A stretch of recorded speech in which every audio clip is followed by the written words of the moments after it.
Hi traders, welcome back to the Forex Geek channel. In this video, we are going to talk about one of the most important liquidity concepts in smart money trading, and that is the ICT, external and internal range liquidity concept. Okay, so we're going to be looking at this concept. We're going to be looking at this particular trading strategy.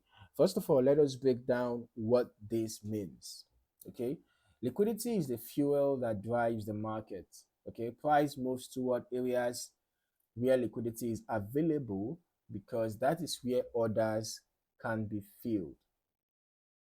Now, when we talk about external and internal liquidity, or rather external and internal range liquidity, we are essentially dividing liquidity into two categories, which are the liquidity inside the range and the liquidity outside of it.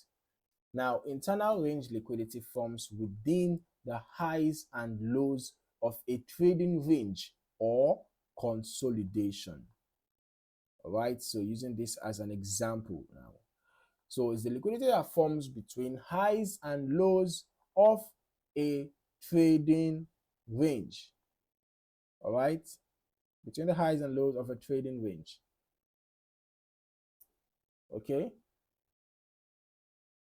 or a consolidation. So this is where you often see equal highs, equal lows, or minor swing points. So traders place stop losses above or below these areas, creating pools of liquidity within the range.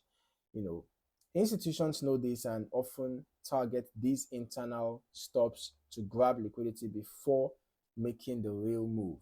On the other hand, external range liquidity exists outside of the trading range. This is found above the highest high or below the lowest low of a defined range. So these areas are especially important because breakout traders and stop orders tend to cluster there. Price is naturally drawn to these levels because they hold large pools of liquidity wanting to be taken. All right.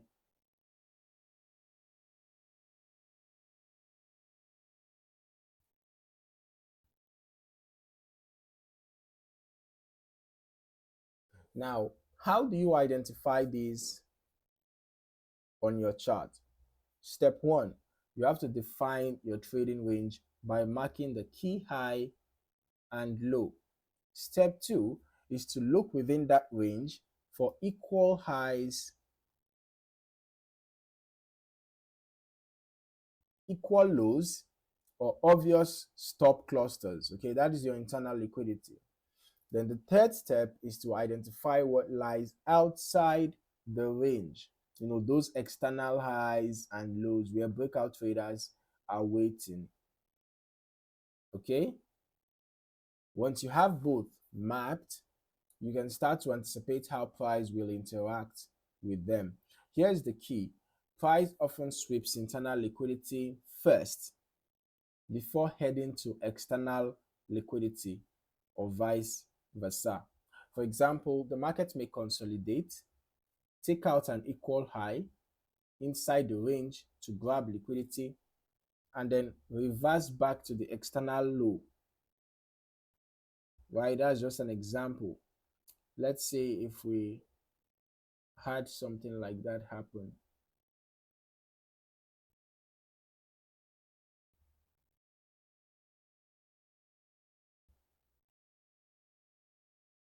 Okay, so we can call this a range, right?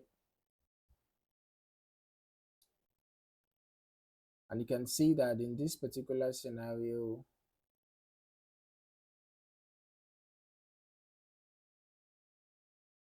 price briefly broke above this and then reversed back down after grabbing liquidity on this upside, reversed back down to target the external low. So this is why understanding both uh, the internal and external liquidity. This is why understanding both is internal and external liquidity is so important. Understanding both of them together are very important.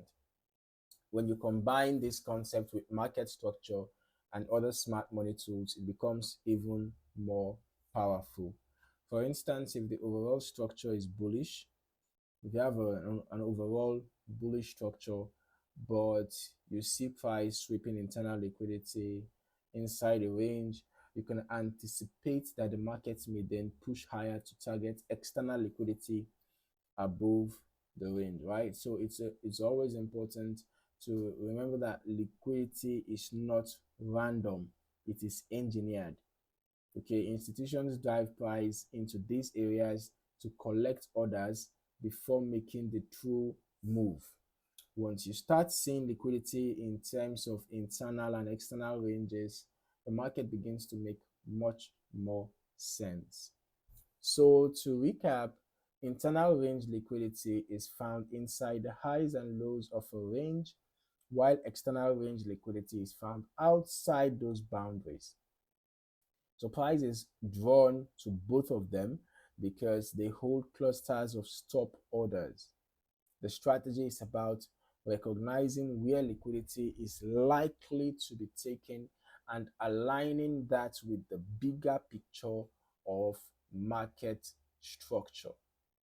Okay, so even while you are paying attention to your liquidity, you should also pay attention to market structure.